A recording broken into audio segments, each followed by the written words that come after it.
Okay. And then where's the kid's picture? Oh, here it is.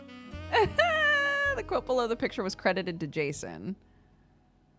Picture has a date on it. It seems like it was taken 2 years ago.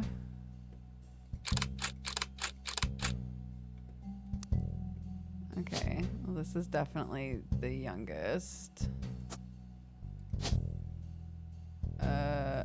Probably the oldest? I have no idea. But those certainly are their kids. I already think he's guilty. I don't know of what, but he's guilty. The grift is real.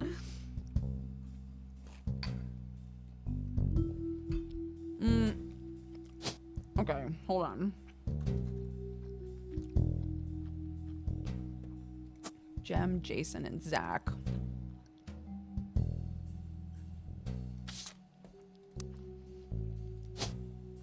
So this is Jason.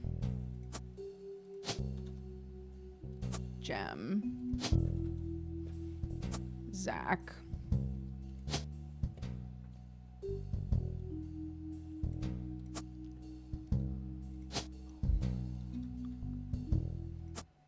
Ho ho!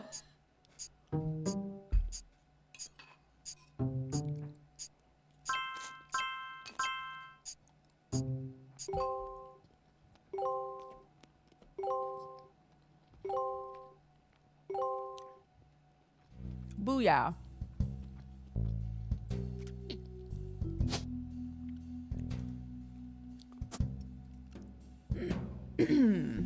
Okay.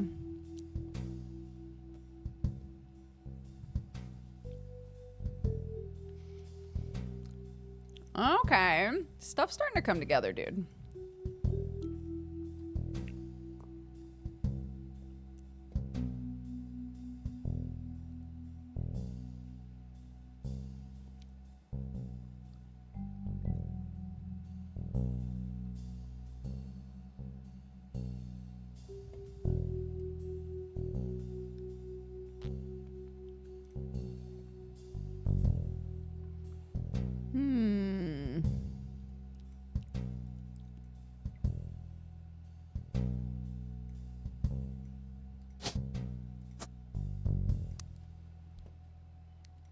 She in this picture?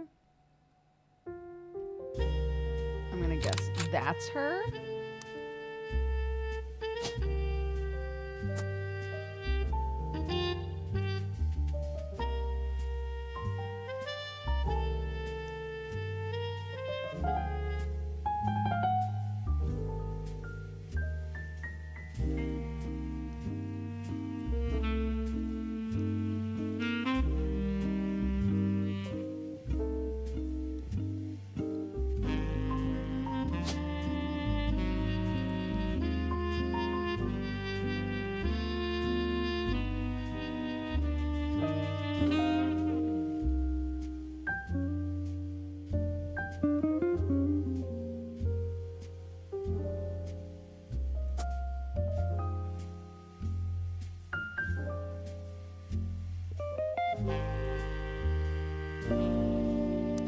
Right. In that picture, she said that they were encouraged. She was encouraged to stand next to her brothers.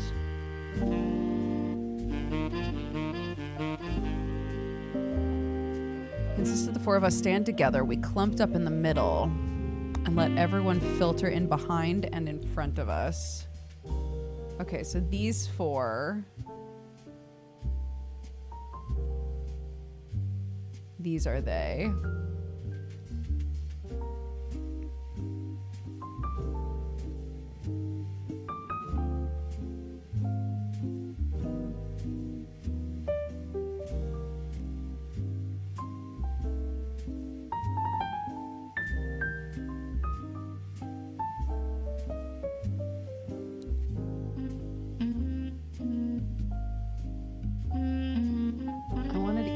To stand all the way on the left since to me he looked a lot like Pop did, so that's probably Eli. So one of her brothers is named Eli.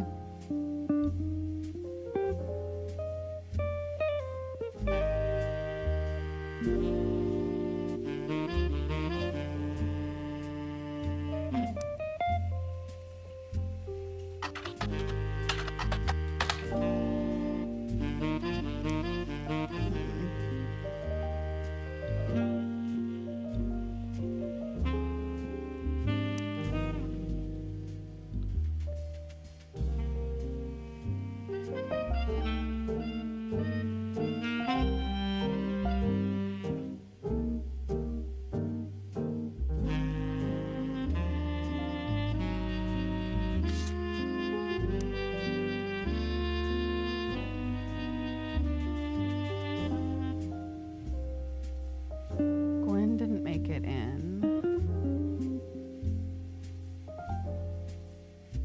Roottrees is clearly with his younger brother, or Miracle Jr.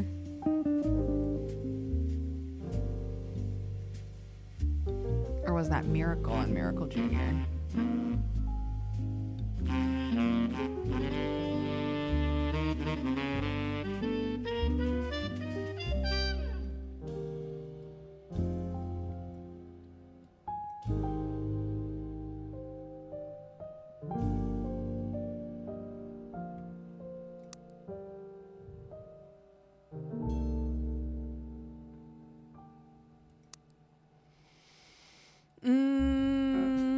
Okay. Well, some stuff just got locked in, and this was not part of it.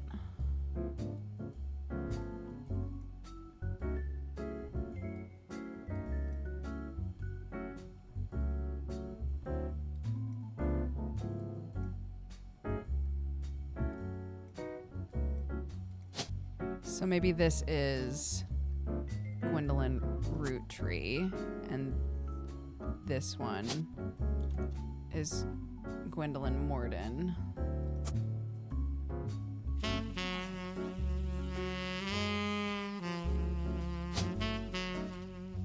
Oops. Who's wife?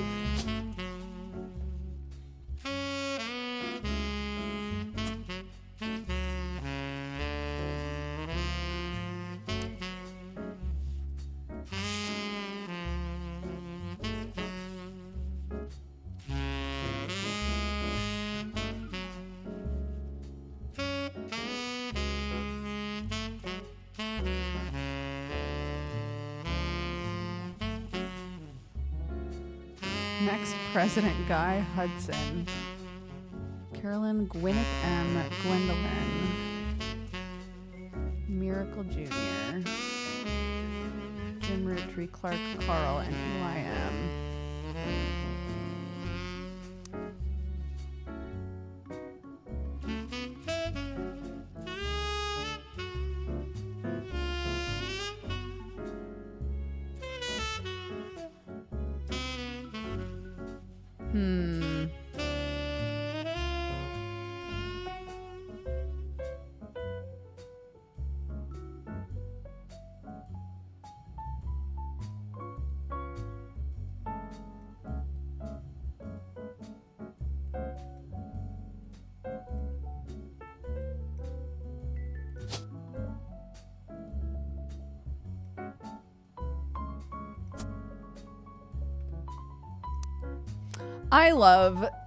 I know I already said this, but I love the pictures that they put in this game. I was saying at the beginning of stream, but this game was on itch before it was released on Steam. And I played it in like when it first came out, and all of the pictures were AI. And so I was really delighted that all of the AI pictures got replaced by hand drawings.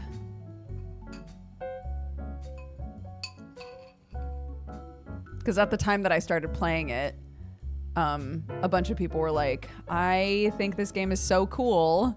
I really want to play it, but I really don't want to support a game with AI art. And the conversation was kind of like, well, it's a free game. So if it's between the game not getting made or using AI? How do we feel about that? It was a really interesting conversation, but I'm glad that now that it's on Steam and they've added all of this quality of life stuff, one of the things that they did is pay somebody to do all of the art. It's so much better and everything is so much clearer.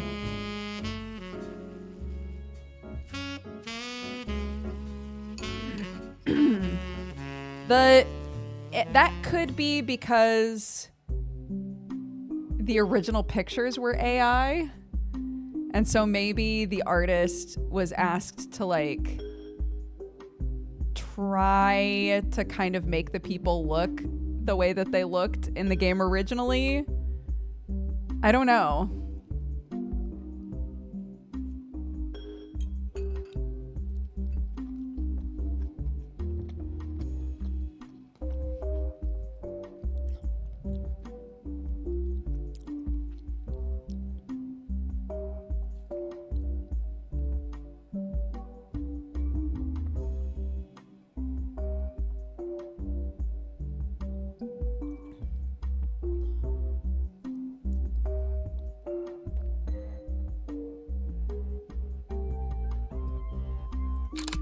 It might be her, because then they would be next to each other as siblings.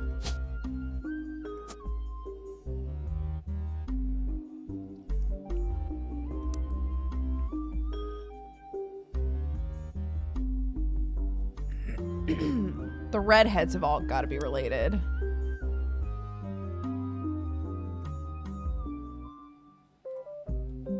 This is all probably the family of redheads, to be honest. In which case, this would be her. Oh, nice! Aw, sick nasty!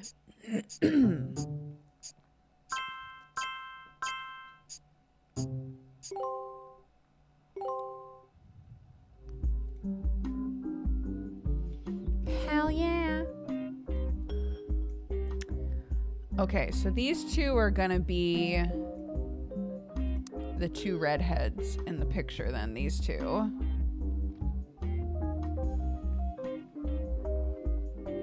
Gwyneth M and Eli M could be these two.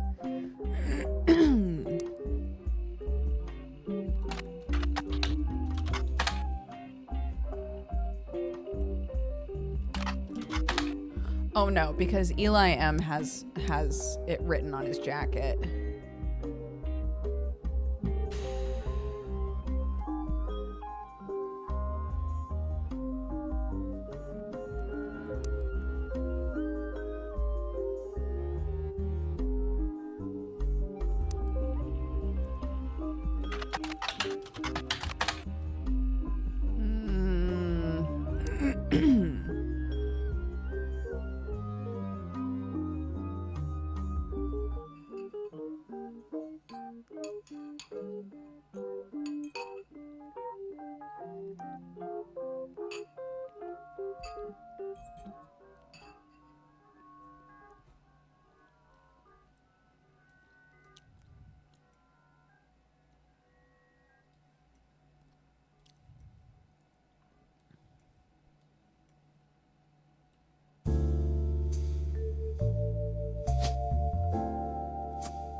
figure out her siblings' situation.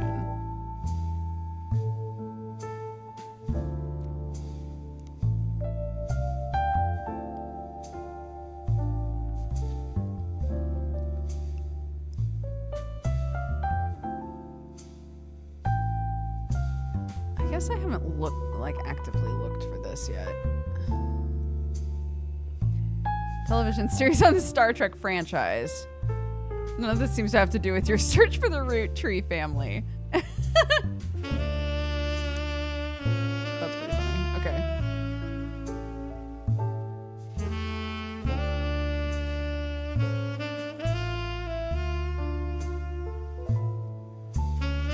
Oh, Butler County Times. Hold on.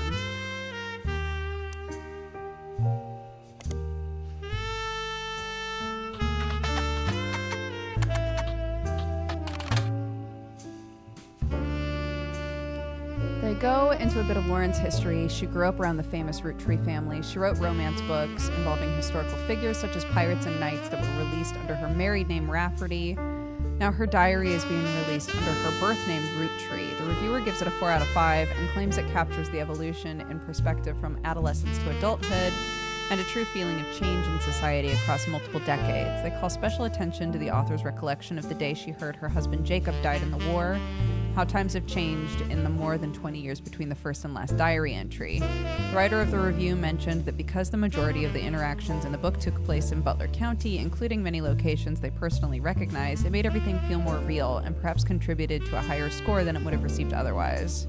Don't forget you can find this and many other books at your local library. Worm. Did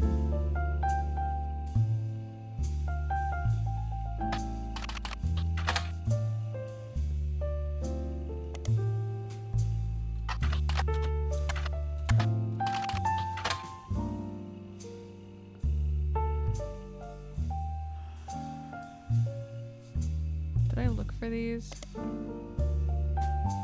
First and most famous of a series of 3 books called the Court Jester series. All 3 books in the series are about different romances told via the same narrator.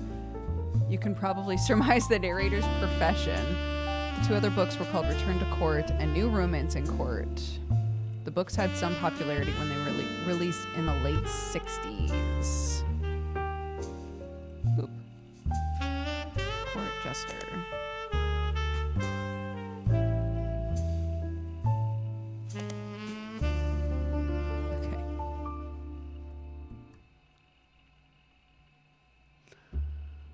Okay.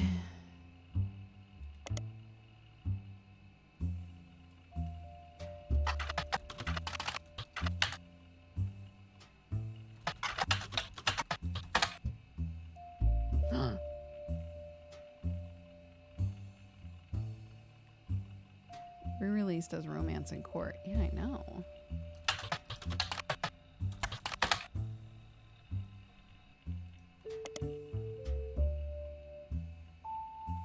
Return to Court.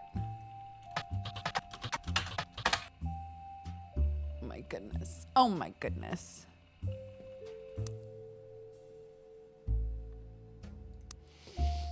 Okay.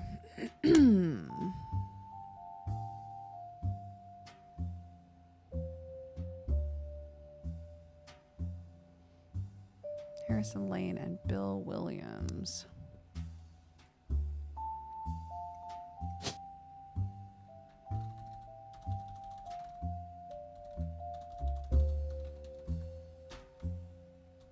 Okay.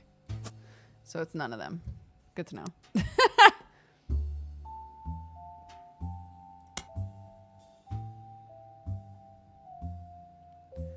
Clancy told me everyone got quite heated.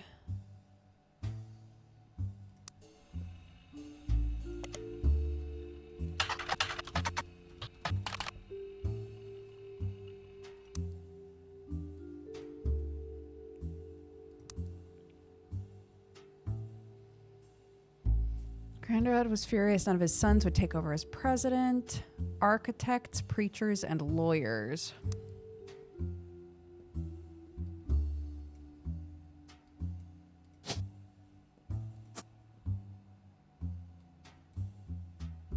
least that's what she thought he was at one point. Pop argued the company should stay. I'm not even sure Clancy would have wanted it. It ended up going to Zach, even though his surname doesn't match the candy.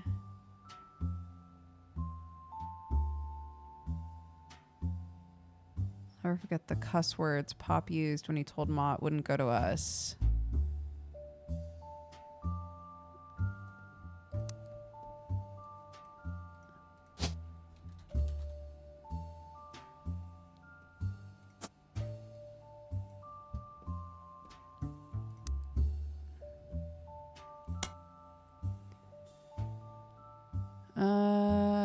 Elias Roottree had given in to his wife and announced that Sam, an obscure relative, wants to be included in family gatherings.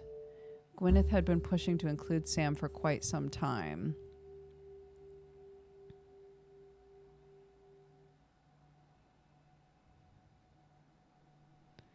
Angie summoned all the next gens to a secret meeting in Zach's office. Gwen's in Paris. The rest of us, including Miracle's boys, spent ages trying to unravel the mystery.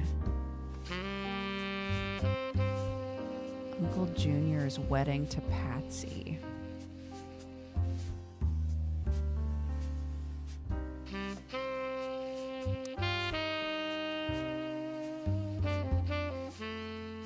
Uncle Junior's wedding to Patsy.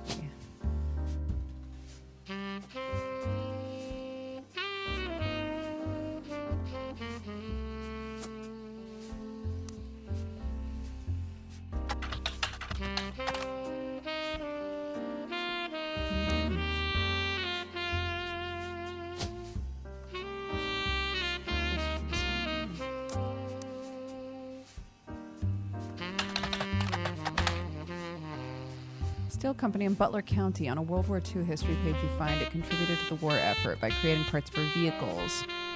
Christensen Steel and Patricia Christensen both are mentioned in a book review for Steamy Correspondence by Tina Angelina.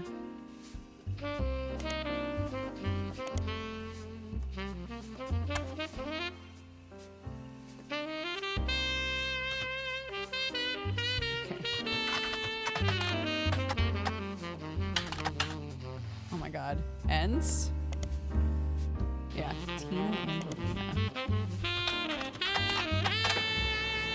A book of historical letters with an erotic twist. Each letter is accompanied by context from the book's author. Okay. In 1934, someone who goes by Patch wrote a letter full of innuendo to an unknown gentleman who it is clear she had a romantic history with. Patch is thought by the book's author to have been Patricia Christensen, a daughter of the owner of Christensen Steel. Her nickname was Pat. Cha were the first two letters of her last name. Patricia Christensen was known to appreciate wordplay. Patricia, who would have been in her mid-20s when the letter was written, was married to an older man of no notable status. The letter was most definitely not to him. There are also a few passages after the steamy bits that mention a daughter, leading Tina Angelina to theorize that this letter was written to the father of a child she hid from society in some way. The letter ends on a mention of a twisted twin that seems to evoke imagery from classic literature. If not for her story, yours and mine would be the most tragic tale ever told. How awful it is that such beauty was ripped from its rightful fate, and worse, sent to live in possession of your brother's twisted twin. Left an outcast, forced to a life of labor under a wicked relative, it's like something from the start of a children's fable. She deserved not the life he has been sentenced to. I can't stand to be apart from you both. Someday I shall return to you, and I pray that he has not corrupted her to know his sins. I swear that on that joyous day, with all of the strength I can muster, I will fight for our child's freedom. Let us pray her fable has a happy ending. Tina has no theory for what the more cryptic parts of that mean.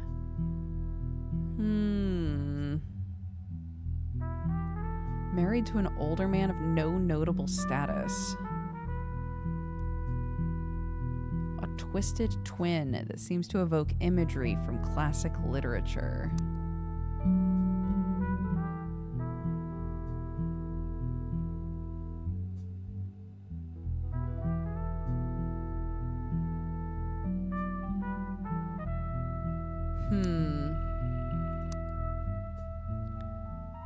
Wait, and when did they think?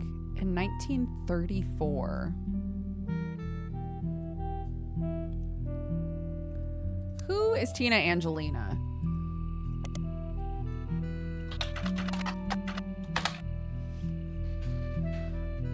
Oh, okay.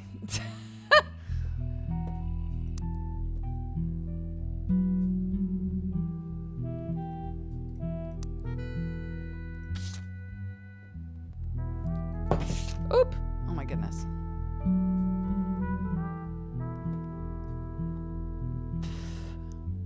Uncle Junior's wedding to Patsy last year.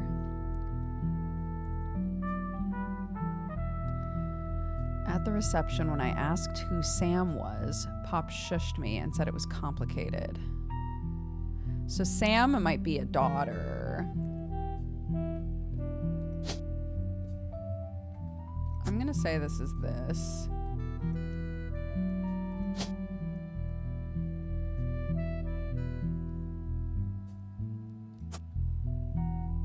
And then I think this is...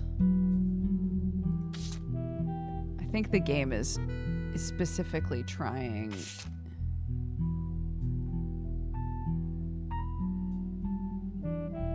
to be weird. And maybe this is Sam?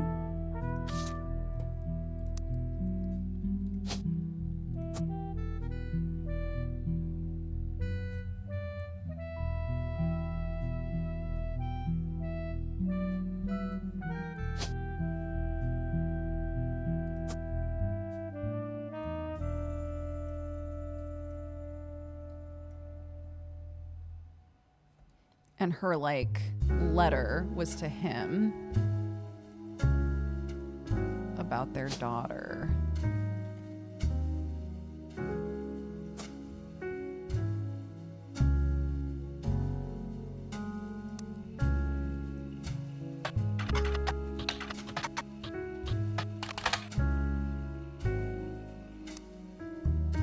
What was the other Sam? Sam Cattrall.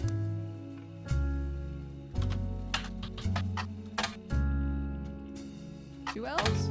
Oh my god.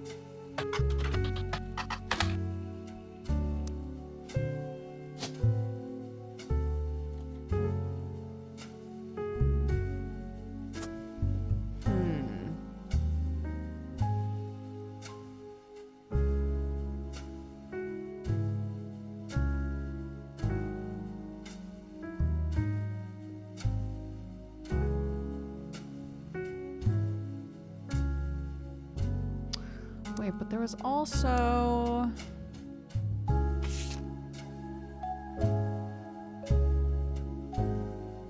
Clancy swore he saw Sam working alongside the farmhands. EC and John when he used to drive past the old Anderson farm. Upon hearing that, Zach checked the records. Eli, Miracle's youngest, not my brother. Oh. This is an Eli. Oops.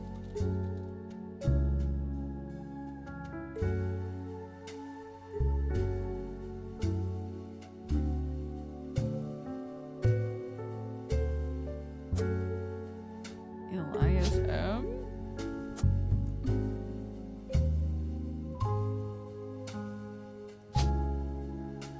And then this would be Eli Jr.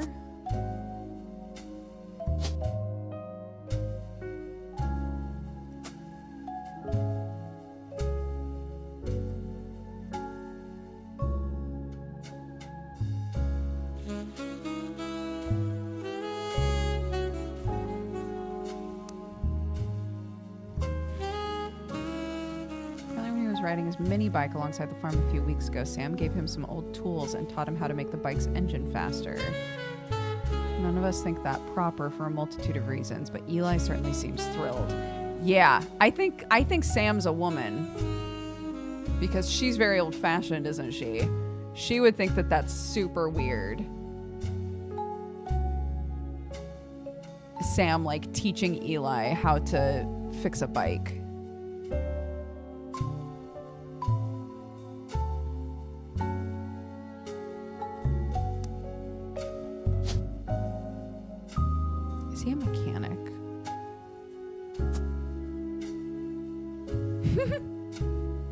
Maybe. I'll just leave that there.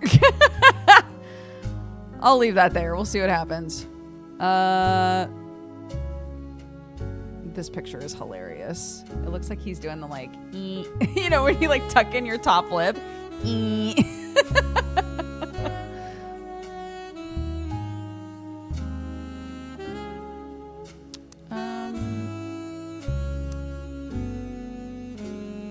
Elias M. Elias C. No? Okay.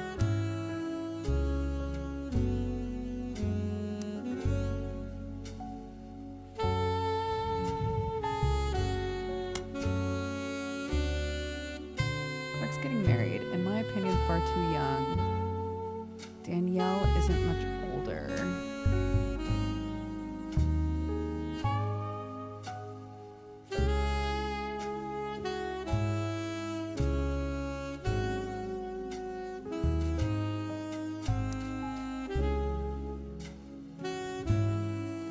Clark, like the rest of his generation, is a free spirit. No one who has any discipline is Carl, because Pop forced Clancy to send him to academy.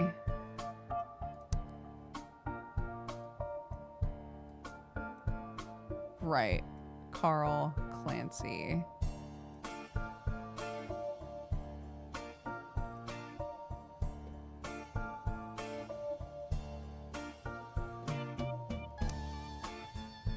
Oops.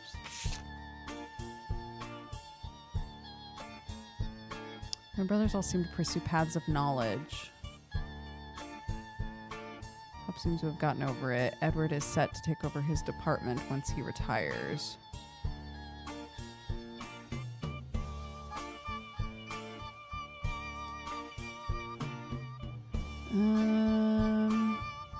His sister seems to be doing a good job raising her twins.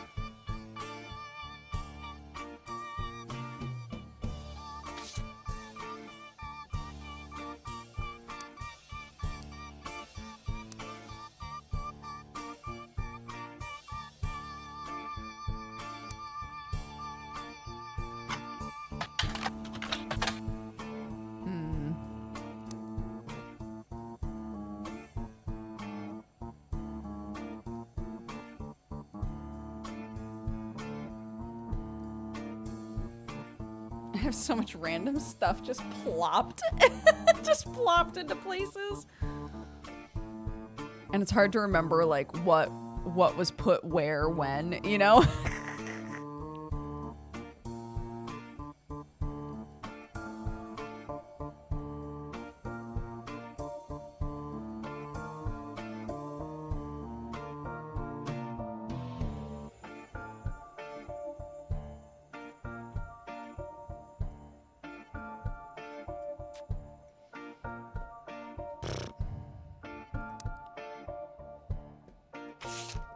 It says there's 14 things to find here. I think that's just because nothing about Clark is like locked in, you know?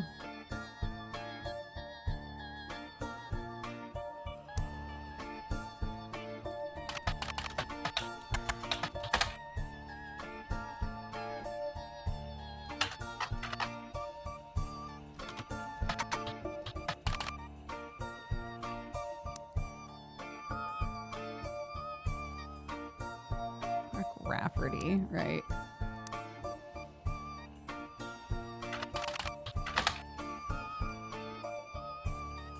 Right, and then there's this, and then I didn't look at this. Okay, it's the same. C and J and D. James and Diamond. Clark and it was a LaRue, right? C and J. Jane, probably.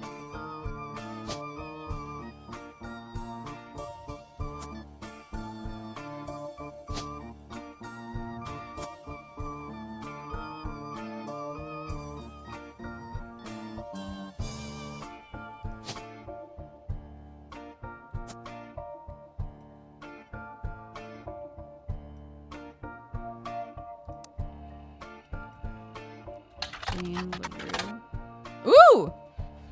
Jane Delvecchio. Almost knocked something over.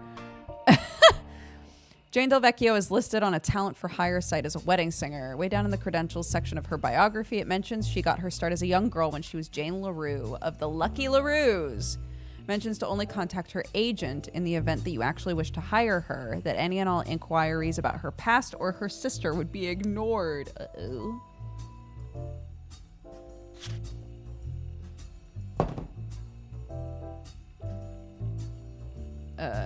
The LaRues.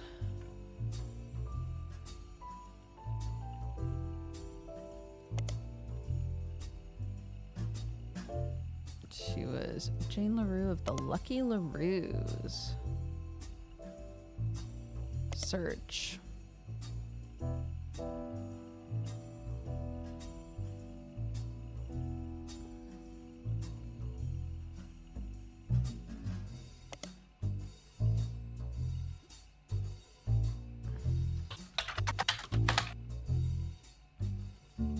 The Lucky LaRues doesn't bring anything up.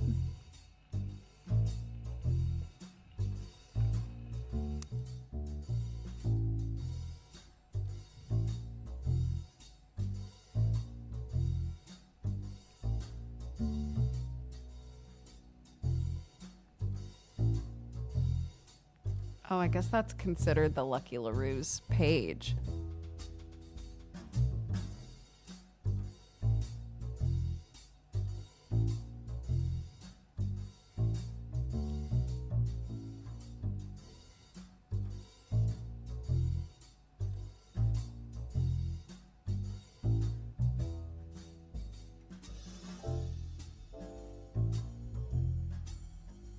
Who's the last LaRue? Kim? Ooh, Rafferty LaRue? Uh-oh. So that's probably kids. Oh, but...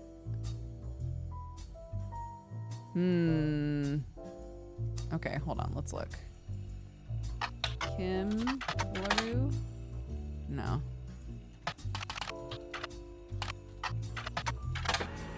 Ooh! A website about Raffertunes. Clark Rafferty LaRue's advertising firm. On it, there is an about page. You find a picture labeled "The Inspiration for the Famous Super Bowl Ad Campaign." Clark was in a department store getting a family portrait with his wife and children. When his wife was trying to get his youngest, Katerina, to calm down for the picture, he had the idea for the Roottrees Super Bowl ad. Katerina. Oh, Katrina. Oops. Jessica and Katrina? But then does Jane go there? Or did he smooch two LaRues?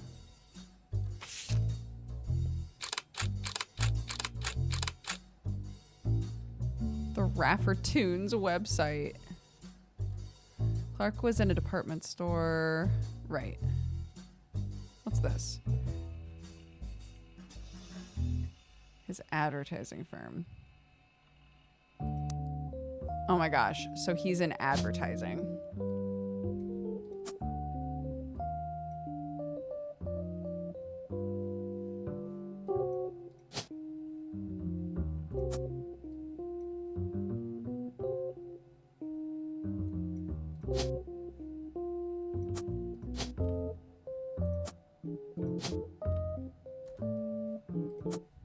Oh,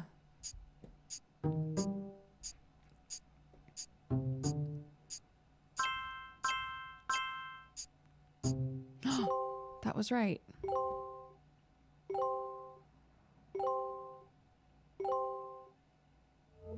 Booyah. Okay, so all of those were correct, which means that this is him. This was Jane LaRue. So then, okay.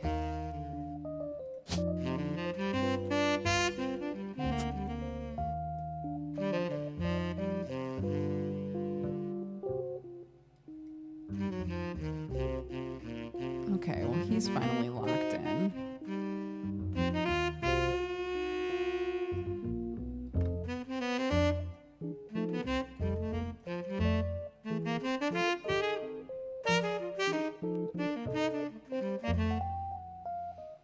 Hi, Jaws.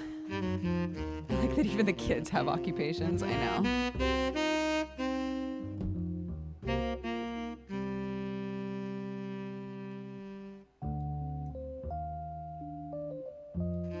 Wait, why does it show his name as unknown?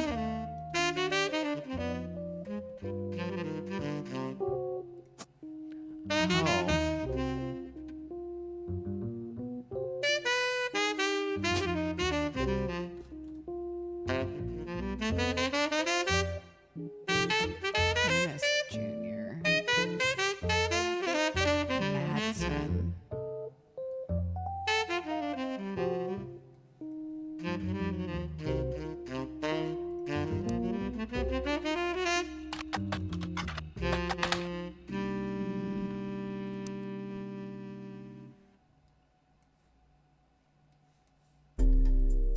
Right.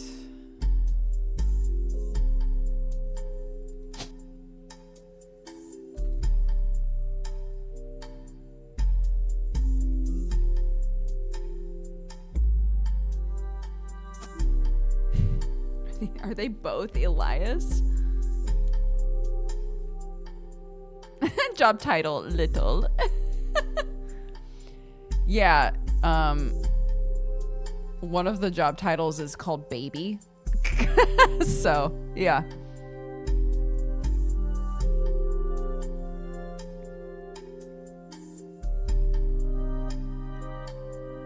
That's my job title. A baby, just a little baby.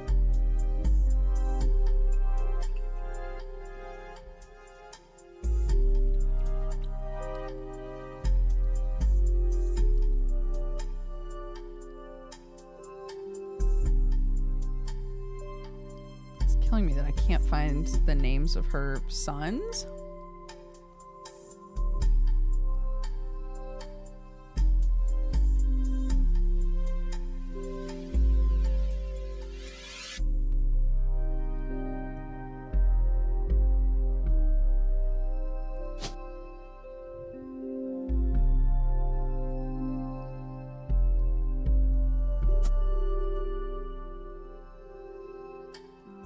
That's sort of a shot in the dark, that one. That one's right, for sure.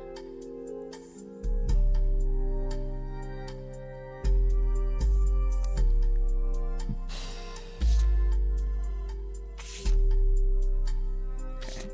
Nothing more to learn about that. Nothing more to learn about that. One more thing to learn here.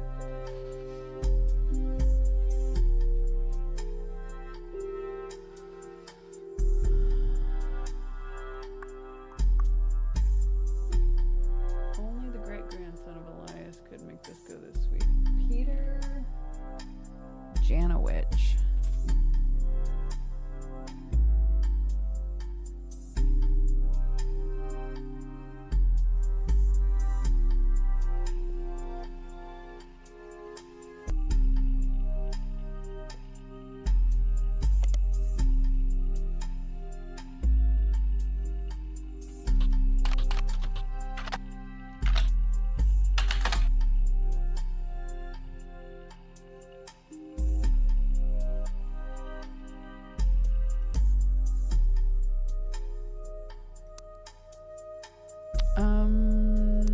Okay, then let's look for the Lucky LaRues.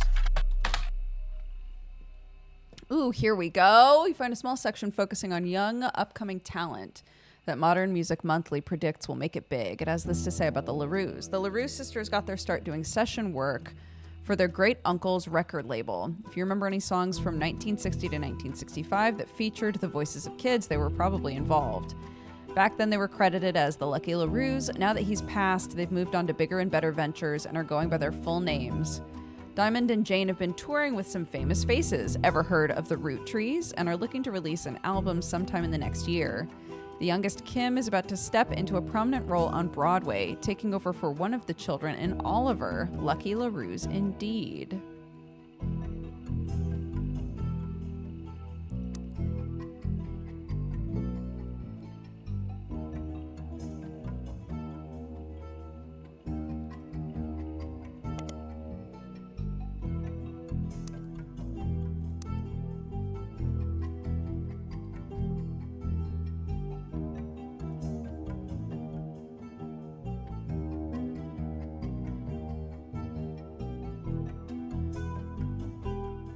I'm scared that he might have eventually married Kim.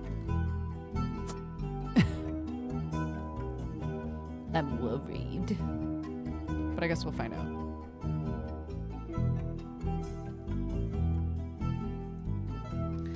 I need to figure this shit out. Okay, she wanted to be, or no, her brothers insisted that she be next to them.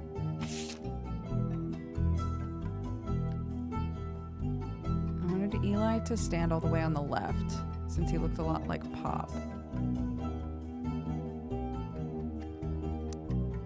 But this is Clancy. So Clancy's probably this guy.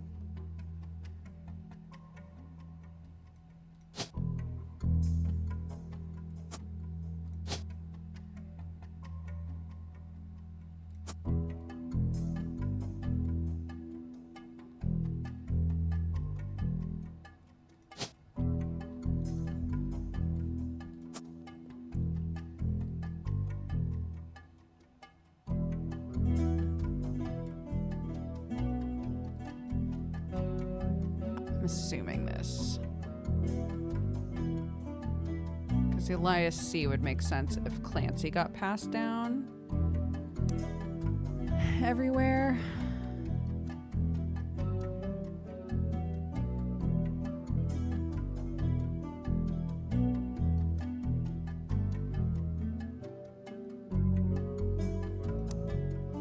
I was outvoted by my brothers.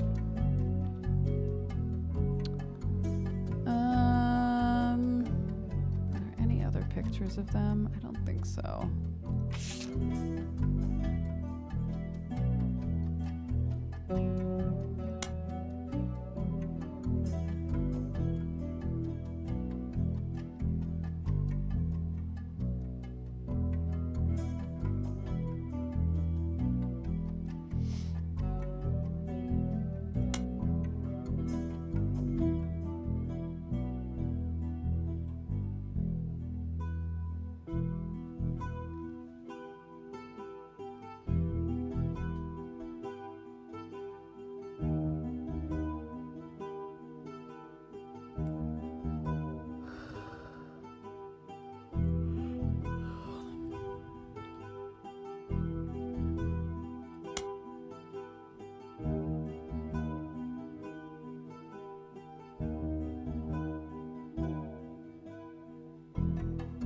Not even sure Clancy would have wanted it, but he's the one who was volunteered. Yeah, so Clancy has to be the oldest of her brothers.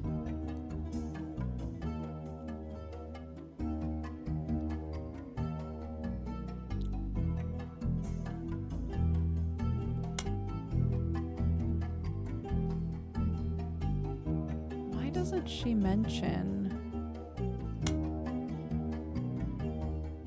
her other brother? Is this?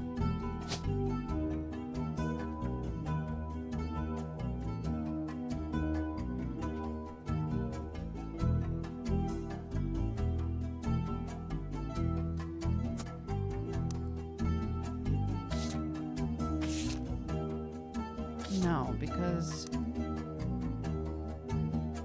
he would have been an Ernest Jr.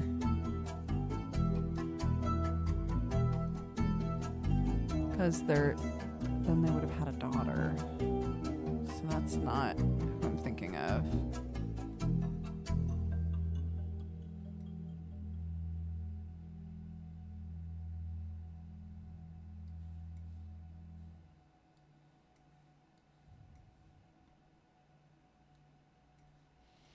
Maybe this is Ernest?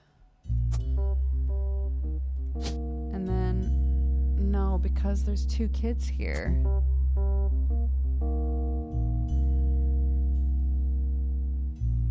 Oh, goodness. I just don't know.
my brain.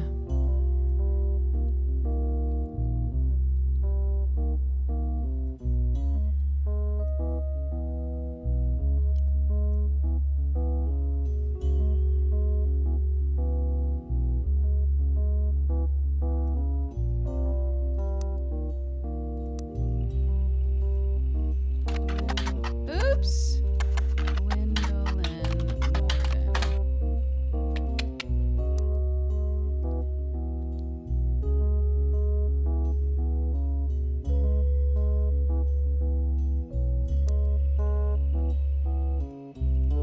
Okay, I'm gonna look for this dude in Business Watch. Zachariah Morden. Ooh, Zach Morden, son of James and Gwendolyn, grandson of Elias, son of James and Gwendolyn. Yes. He's quoted saying, Elias entrusted me with carrying on his legacy. That's what I plan to do. Along with 5 pieces, our chocolate maple products are selling incredibly well. We will not be making any changes.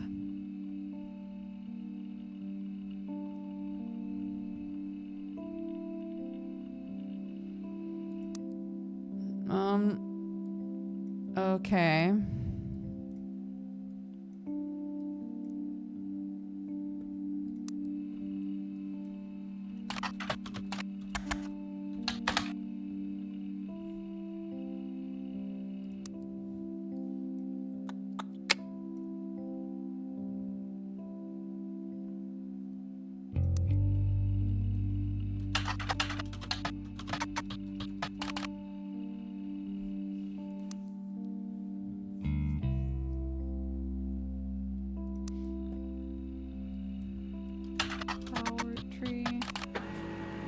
Oh, new thing. Voted Watchman of the Year.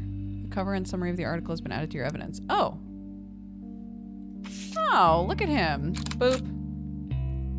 Grabs life by the roots.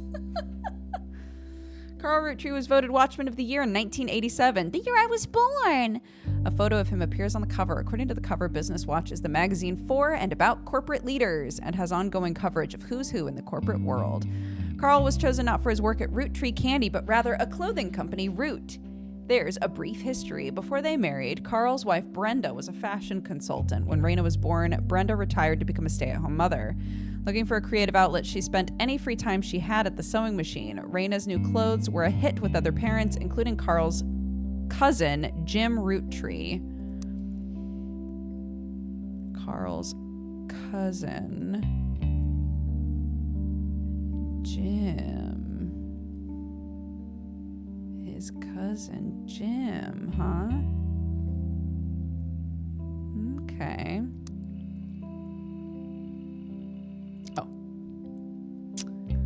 A notable singer who had a young daughter around the same age as Raina. Word spread. By 1982, Brenda's patterns were being copied by other brands. Seeing the demand, Carl and his second cousin, Ernie Jr., who had just become president of Roottree at the time, spearheaded Root.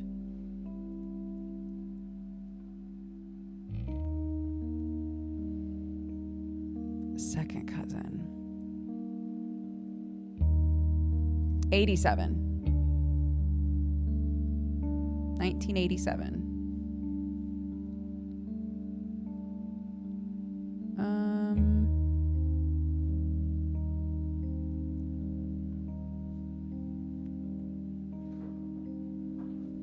Hello. Hello. How are you? Good, I'm okay? when you clean my office for me, Yes. and you moved all the VR stuff, Yes. there was like a charging disc on the floor that charges Oculus controllers. Anything that I thought had to do with VR, I put all in the same box. It wouldn't have fit in the box. It was like a charging pad that you put the headset on. I don't know that I would have moved. If it's big, I don't know where I would have. It's big, but it's not where it was. Okay, well, I'm almost done. I'll come down and help.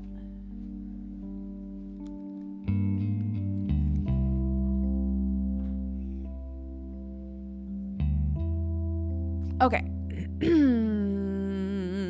Other blood relatives who have a say in the company's finances refused to to fund anything other than candy. Carl personally spent his entire inheritance to bankroll the clothing company. When the profits began to appear, however, the rest of the family changed their tune. They repaid his investment, and now Root exists under the umbrella of the candy company, and they all benefit. Per tradition, or perhaps superstition, new clothes always debuted the way the first ones did.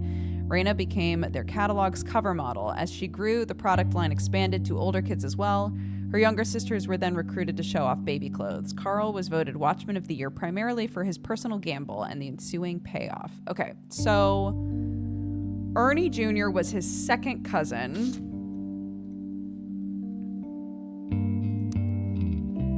Which, people that share the same great-grandparents and not the same great-grandparents, right? I'm actually so glad that that's there.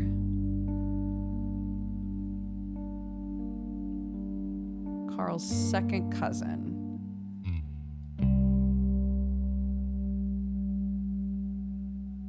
So it's gotta be somebody over here.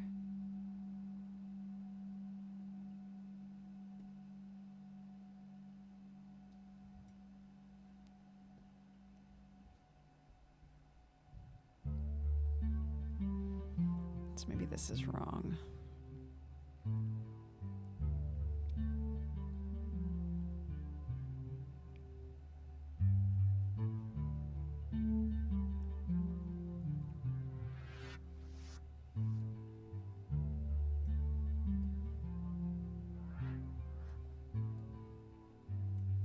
So I don't think it's one of them.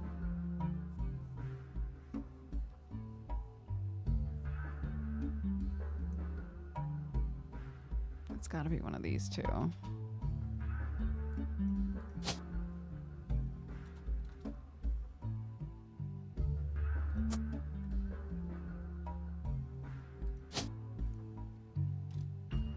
Oops. The fourth president. Oops. Oops, no, Ernie Jr. Oh my gosh.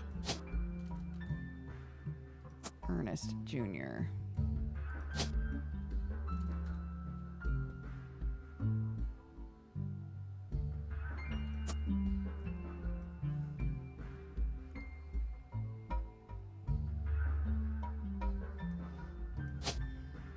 I keep stealing your name, sir. I'm so sorry.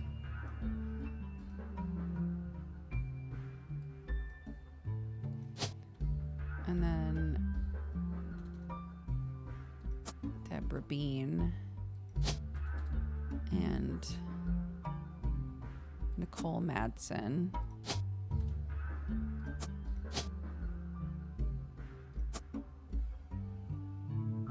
Oh, but there's nowhere to put a picture. So maybe here.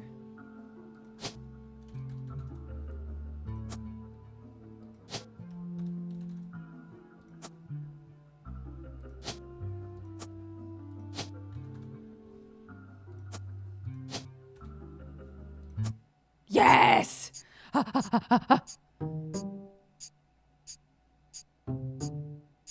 Bing, bing, bing. I can finally stop taking this man's name by accident. Ah, oh, no, he did get with two Laroos. Ah, Clark, you nasty. Okay, so this is probably Deborah Bean then, and that's her picture.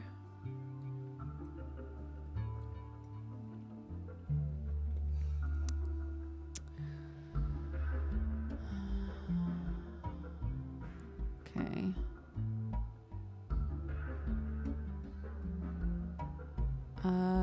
New clothes were a hit with other parents, including Carl's cousin, Jim.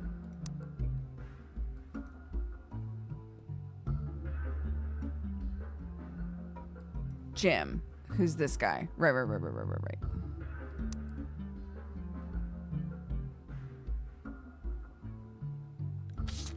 Got a young daughter the same age as Raina. Oh, Candy. Right. Okay. Right.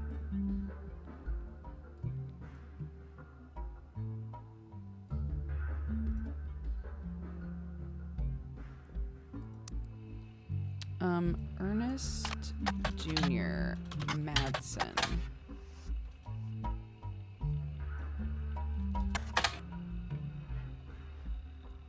Ernie Jr.? Oh. Due to heart illness, Ernie Jr. is stepping down as president of Roottrees at the start of the second quarter of 1996. His second cousin, Carl, president of sister company Root and former Watchman of the Year, will take over. It's been 13 years since Ernie was forced to step into the role of president unexpectedly. Back then, not much was known about the man other than his full name. In the years since, he has taken on a bit of a reputation as a real-life Wonka. He's known as a bit eccentric and reclusive, opting to be called simply Ernie Jr. and to forego the typical luxuries of the average Roottrees. In our estimation, he's been a shrewd businessman with an eye for sweets. Ernie Jr. has led Roottrees to record profits by developing new products, including the ever-popular Maple Crisps. Ooh. And by spearheading the formation of Root with his cousin in 1987. Roottrees' most recent product, introduced in 1992, a series of circular, crunchy wafers coated in nuts. Website of a fan says that they came to be during the tenure of Ernie Jr., a former president. There's a commercial that aired a few years back during the Super Bowl.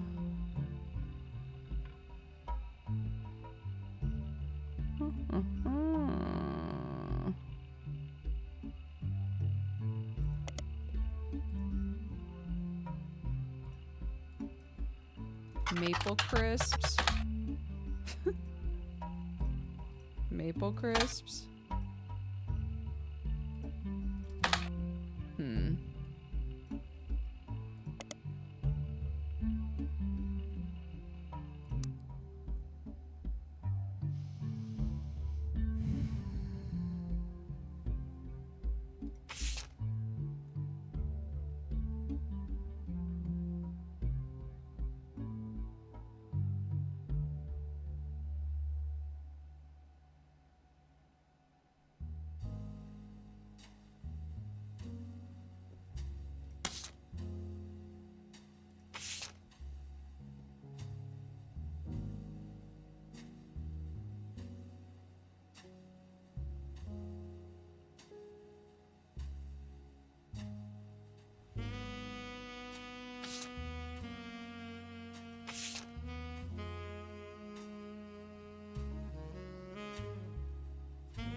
Look for this again. Aloysius Herring Roottrees was an appointed judge and politician who earned his nickname ironically.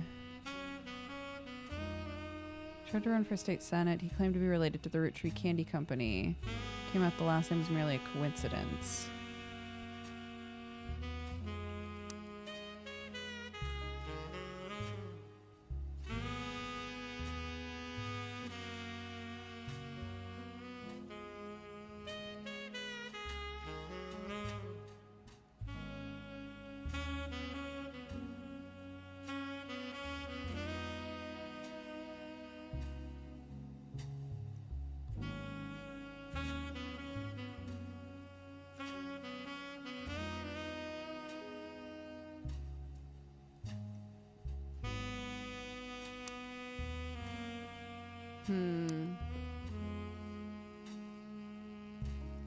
Like, what does that mean?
Who's left on the notables?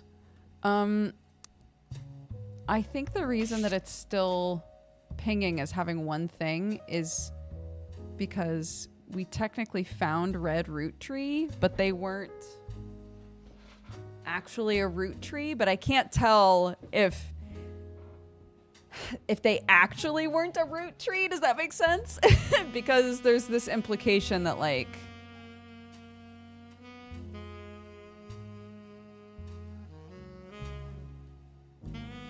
easy to find online. There's an implication that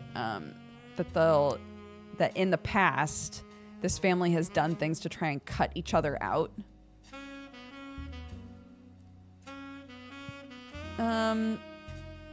So yeah.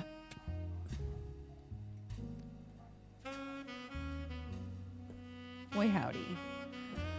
But I do have to go. I have to go now.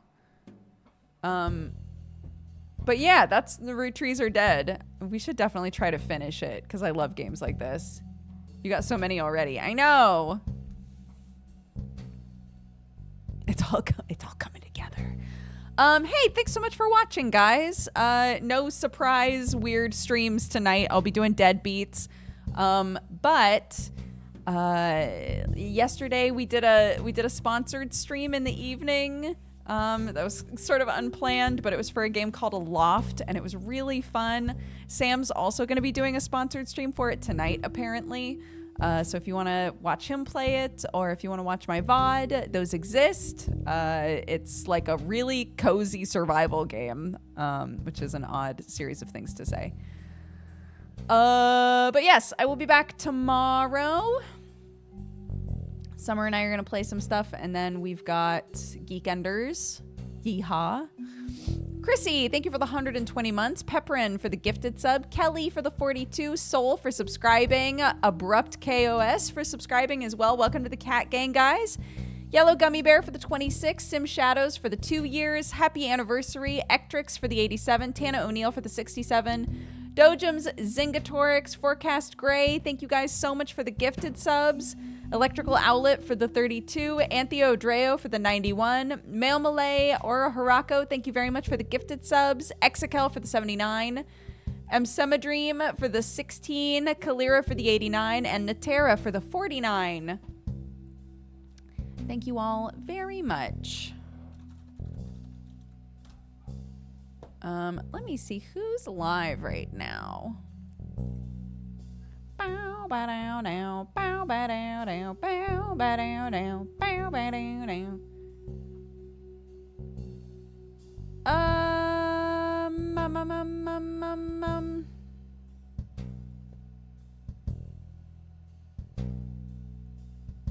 I'll send you over to CNOT Bush.